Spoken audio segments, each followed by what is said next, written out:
I am a holiday person. I love holidays. I love birthdays. And just about every holiday I can squeeze in, I make my family celebrate. I have even been known to make my family attend the Flag Day parade and celebration in Cedar Lake. I love holidays. One of my favorite holidays of the year is Thanksgiving. Every other year, my whole family, my brothers and my sisters and all of our nephews and nieces, my parents, and even some of my sister's in-laws, her parents come and we celebrate Thanksgiving together. We do the same thing every year. We wake up super early on Thanksgiving morning and we hit the big sale at Kmart. And then we grab our ads for the big sales on the next day and bring them home, and we spend all day cutting and clipping and writing lists and mapping out our routes for Black Friday. Where are we going to shop and what's everybody going to buy and how much did you find it for here? And that's all we do all day. We cook a little bit, but mostly we just leave it in the crock pot in the oven so we don't have to mess with it, so we can concentrate on all the things that we're going to buy. Well, I was thinking today about how maybe that gets in the way of Thanksgiving. Here I have this great opportunity where there's one day of the year set aside for my family and I to celebrate all of the things that we've been blessed with, the things that we've been giving.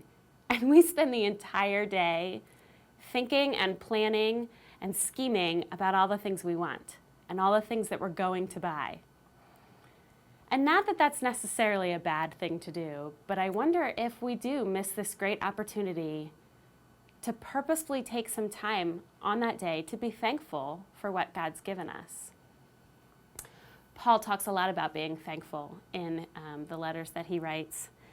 In the book of Colossians, in chapter 3, he writes, let the peace of Christ rule in your hearts, since as members of one body you were called to peace, and be thankful. Let the message of Christ dwell among you richly as you teach and admonish one another with all wisdom through psalms, hymns, and spiritual songs from the Spirit, singing to God with gratitude in your hearts. I was thinking about how being thankful isn't always an easy thing for us to express. Oftentimes we get hung up on the things we don't have or the things that we feel we need, and so we actually have to work at being thankful.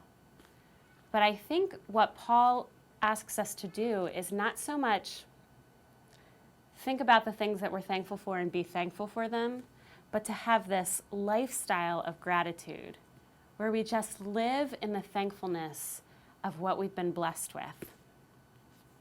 This week, earlier, Sawyer, my 4-year-old, he had an asthma attack. And after about a day of giving him medicine and doing breathing treatments, he was actually getting worse, so we ended up having to take him to ER. Sawyer's just a riot. He is a happy kid. He lives in the realm of what's fun and what's not fun. Not what's right and what's wrong, it's just what's fun and what's not fun. And he was acting like that at the hospital and just cute as could be. And we were in there for about 5 hours. And he had to have these 2 really long breathing treatments where he has to hold this mask on his face and breathe this medicine, and couldn't really move at all. So we just sat on the bed and snuggled and watched TV the whole time. And when we were done, it was just the 2 of us in the car driving home. And he says, "Mom, I'm so glad I got to spend the day with you.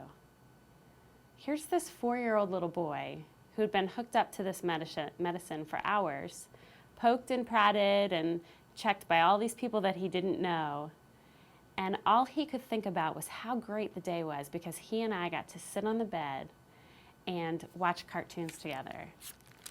And I think that's what Paul's talking about when he talks about being thankful. It's not just walking around and looking around your house and thinking about all the things that you've been given and that you have, or even saying thanks at dinner for your family or your job or your food, or saying thanks on Sunday morning while you're taking communion. And all of those things are great, and I don't want to say don't do that, but it's bigger than that. It's living in a way that we realize this huge blessing that God has given us in the gift of His Son, and being thankful because nothing compares to that. And when we feel like we need something, to remember that we've been given what we need. When we feel like maybe our house isn't big enough, or our job isn't good enough, or our kids don't have the right gadgets, or we don't have the right gadgets, that all of that is just not important at all when we think in light of what God has done for us.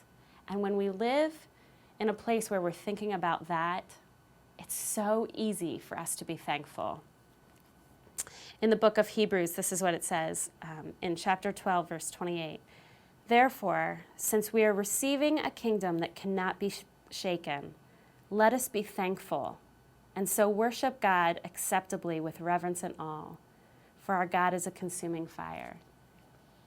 When we think about what God has already given us, when we think about the gift that he has given us through his Son, our salvation that can never be taken away, no matter what's happening in the economy, no matter what's happening in our health or our family's health or in our relationships, this is a gift that's been given to us freely, forever. We have no other response, no other appropriate response than to live a thankful life and to be thankful for that blessing. And then it's so easy to see all the other blessings around us. And we move from sitting down and purposely thinking of the list of things that we're thankful for. We move from that into this life of just where our thankfulness flows out of us. Like in Sawyer, spending a day in the hospital and not seeing all of this bad stuff, but seeing this one nugget of goodness in his day. And that's all that he saw. That's all that he focused on. I think that's where Paul encourages us to live our lives.